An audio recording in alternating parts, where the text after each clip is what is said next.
Halo Gadgeters, hadir di sini dan ini adalah Asus Gaming K16 K3605 VC. Ya ini laptop gaming baru dari Asus, jadi ini adalah versi hemat dari Asus TUF. Padahal Asus TUF sendiri adalah versi hemat dari Asus ROG. Versi hemat ada versi hematnya lagi. Ibarat di dunia otomotif tuh dulu Avanza keluar sebagai versi hematnya dari Kijang. Beberapa tahun kemudian, keluarlah Agya versi hematnya dari Avanza.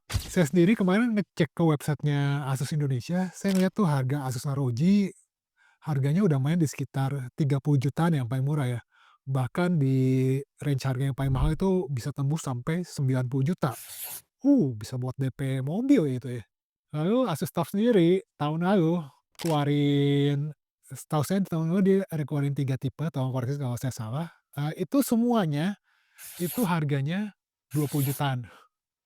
Jadi di belasan juta ini nggak ada laptop gaming Asus nih, otomatis. Kecuali yang tipe-tipe lama ya, yang keluaran tahun 2022, 2023, atau 2021 tuh masih ada yang belasan juta. Tapi yang untuk yang tahun kemarin hanya di 20 jutaan ke atas Asus TUF. Nah, ini ninggalin gap yang cukup jauh ya di belasan juta ya dengan laptop-laptop gaming merek lain ya. Padahal, belasan juta ini menurut saya laptop, pangsa pasar laptop gaming yang lumayan menarik sih. Karena, pasti marketnya cukup gede di Indonesia apalagi dengan, daya beli konsumen yang lagi menurun saat ini, buat juga yang misalnya yang baru mau mulai konten kreator gaming, atau, mahasiswa, atau freelancer yang baru mulai masuk kerja, tahun-tahun pertama kerja, yang siang kerja, malam gaming gitu, itu pasti banyak banget di Indonesia dan, most likely budgetnya ya itu belasan juta gitu, nggak kalau udah 20 juta kayaknya udah, too much lah gitu. Nah untuk itu di tahun ini, saat ini Asus keluarin ini dia, Asus Gaming. Asus Gaming ini ada 2 varian, ada K16, ada V16, yang ini varian K16. Ini harganya 12,3 juta, tapi ini harga resminya kalau di toko-toko atau di marketplace mungkin ada, diskon-diskon, potongan-potongan, promo-promo, harganya mungkin bisa di 11 jutaan. Cek aja untuk harga atau promo paling update di link yang ada di deskripsi di bawah. Satu hal yang pasti bikin penasaran banyak orang adalah, laptop gaming yang lebih hemat dari Asus TUF itu gimana sih speknya? Yuk kita bahas. Prosesor pakai prosesor Intel Core i5 13420H, ini prosesor Intel Core generasi ke-13. Ini generasi prosesor yang umum dipakai di laptop-laptop gaming harga segini. RAM-nya 16 GB DDR4 3200 MHz. RAM-nya ini bisa di-upgrade jadi 24 GB kapasitasnya maksimal.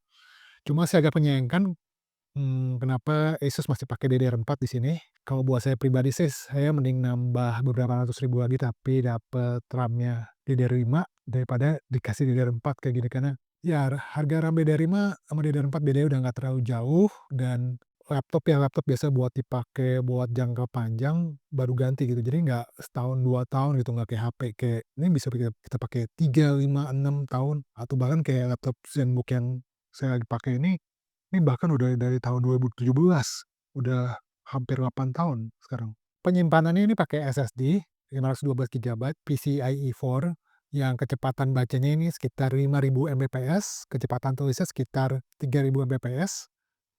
Lumayan oke lah buat laptop harga segini. Kalau masih kerasa kurang, misal kita nanti buat pakai jangka panjang ini masih bisa ditambah dengan SD card karena di sini ada SD card slot. Bukan micro SD ya, tapi SD card slot. Untuk graphic card, dia pakai graphic card dari Nvidia, RTX 3050 GDDR6 4 GB yang TDP-nya up to 70 watt. Ini sebetulnya bukan graphic card yang jelek, tapi juga bukan graphic card yang bagus-bagus banget. Ini graphic card yang lumrah lah dipakai di laptop-laptop gaming yang harganya belasan juta gini. Ada yang graphic card-nya di bawah ini, tapi ada juga yang graphic card-nya di atas ini, tapi ya tentu ada kompromi di sisi-sisi lain yang nggak sebagus si Asus Gaming ini.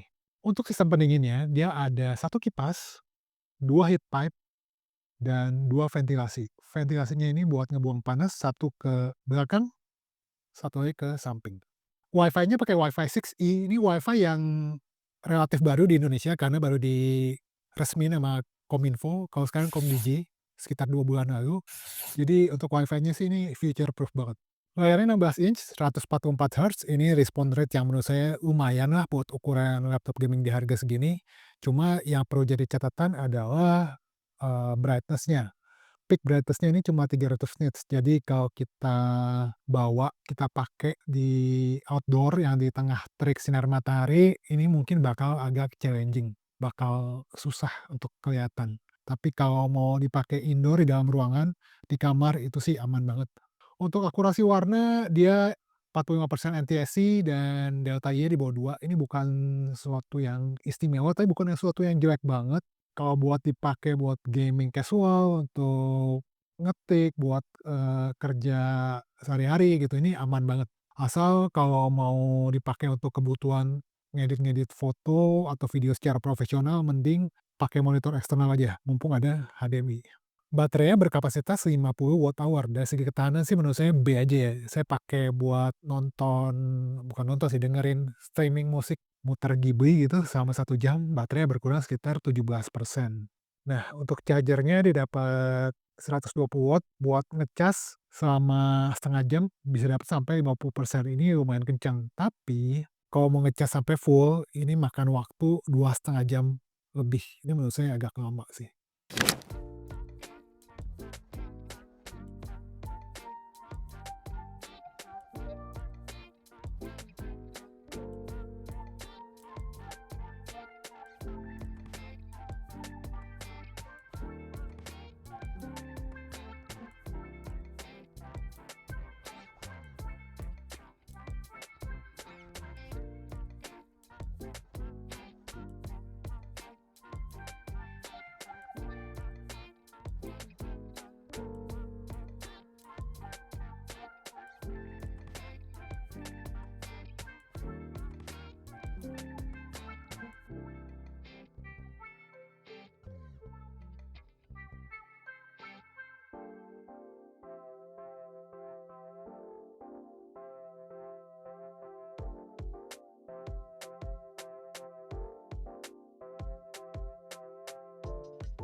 Oke, tadi kita udah ngomongin spek ya. Gimana dengan build quality ya? Biasa kalau spek udah oke, build quality yang didiskon. Ya, saya udah nyoba laptop ini sekitar 2 minggu lebih dan, so far nggak ada komplain, everything is just fine.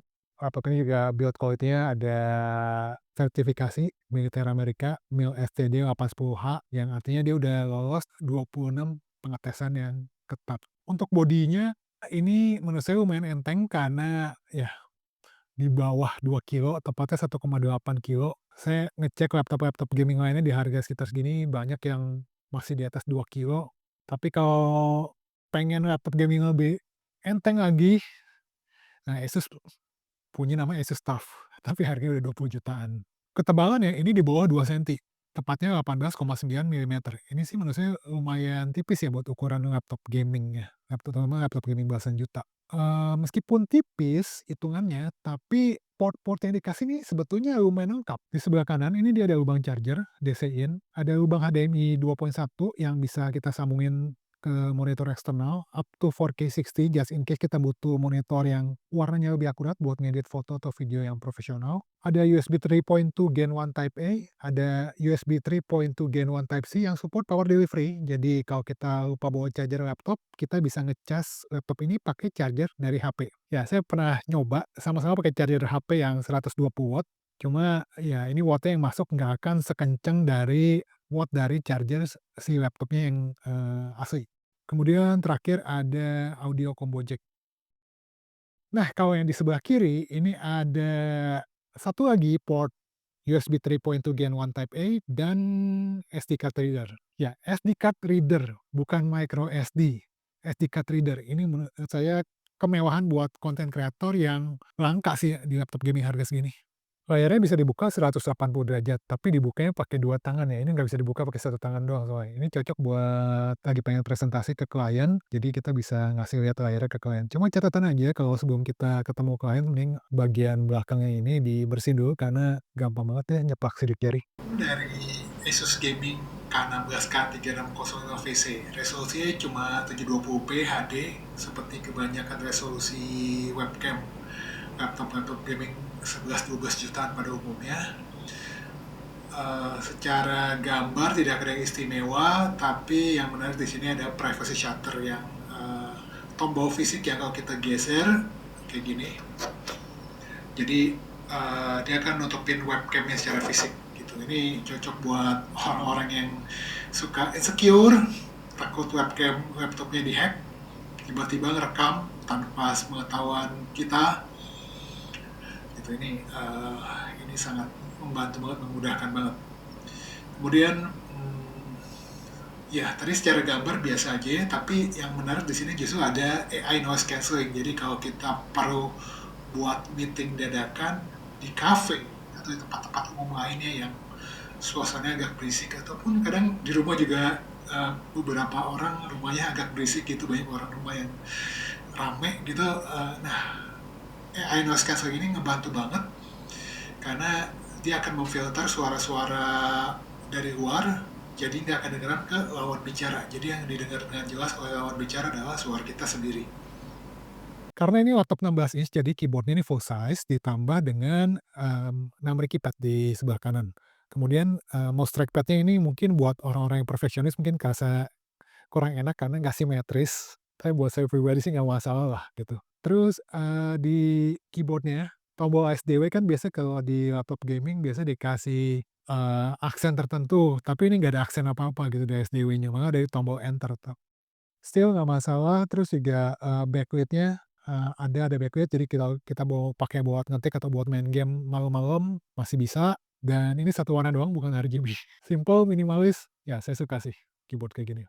Laptop ini garansinya 2 tahun, dia bisa diklaim garansinya di service center resmi Asus, mau itu di Indonesia ataupun di luar negeri, cocok buat yang sering berpergian ke luar negeri. Tapi itu untuk meng-cover kerusakan akibat bukan kelalaian pengguna. Kalau akibat kelalaian pengguna, itu bisa pakai namanya Asus Perfect Warranty. Asus Perfect Warranty ini nge-cover 100% biaya jasa perbaikan, tapi cuma 80% untuk biaya spare part-nya. Ini berlaku 1 tahun doang, bukan 2 tahun kayak garansi tadi. Asus Gaming K16K3605VC. Akhirnya Asus Indonesia punya lagi laptop baru, laptop gaming baru yang harganya belasan juta. Setelah 2024 kemarin laptop gaming Asus yang versi paling hemat tuh Asus TUF, harganya 20 jutaan yang baru. Jadi kalau mau yang belasan juta ya mesti beli Asus TUF keluaran 2021, 2022 atau 2023. Tapi sekarang ada ini baru Asus Gaming namanya. Ini di belasan juta dapat quote unquote laptop baru, walaupun ya memang prosesornya prosesor Intel Core generasi ke-13, tapi saya ngelihat kebanyakan laptop gaming di harga segini juga masih pakai prosesor di generasi yang sama. Ya ini waktunya nggak bisa lebih tepat lagi karena ya saat ini kita tahu lah orang Indonesia daya belinya lagi menurun, dan kalau bisa cari versi hemat dari versi hematnya lagi ya itu akan bagus banget sih. Ini desainnya simple, speknya oke. Wah, dan ini juga mereknya ternama Asus. Saya percaya sama Asus, saya sendiri udah pakai Asus, tapi pakai Asus ZenBook itu udah 8 tahun. Itu masih saya pakai sampai sekarang, dari segi build quality udah oke banget, long lasting lah gitu. Nggak ada kerusakan-kerusakan berarti, kecuali ya waktu itu saya upgrade RAM, tapi upgrade RAM kan wajar ya. Menurut saya ini bisa jadi investasi yang bagus buat jangka panjang, buat cari duit, sekaligus buat nge-game. Siang kerja, malam nge-game, mantap. Mungkin kalau ada satu catatannya mungkin baterainya sih yang kapasitasnya cuma 50 Wh, menurut saya agak kurang, tapi it's okay karena mengingat harganya juga pasti ada beberapa hal yang harus dikompromikan. Oke, itu aja. Nah, buat gadgeters yang tertarik, Asus lagi bikin promo Asus Gaming Day itu mulai dari 15 April 2025 sampai 30 Mei 2025. Itu untuk setiap pembelian Asus Gaming K16 atau V16 itu bakal dapat voucher Steam senilai Rp210.000, daftarin dulu produknya, serta Genshin Impact, Market Series, Mouse Mat, Kamisato Ayaka, dan Yoimiya. Persediaan terbatas. Terima kasih sudah nonton videonya sampai selesai. Saya Hadi Gunawan, di belakang kamera ada Tama. Kami undur diri, kita jumpa lagi di video berikutnya. Cheers!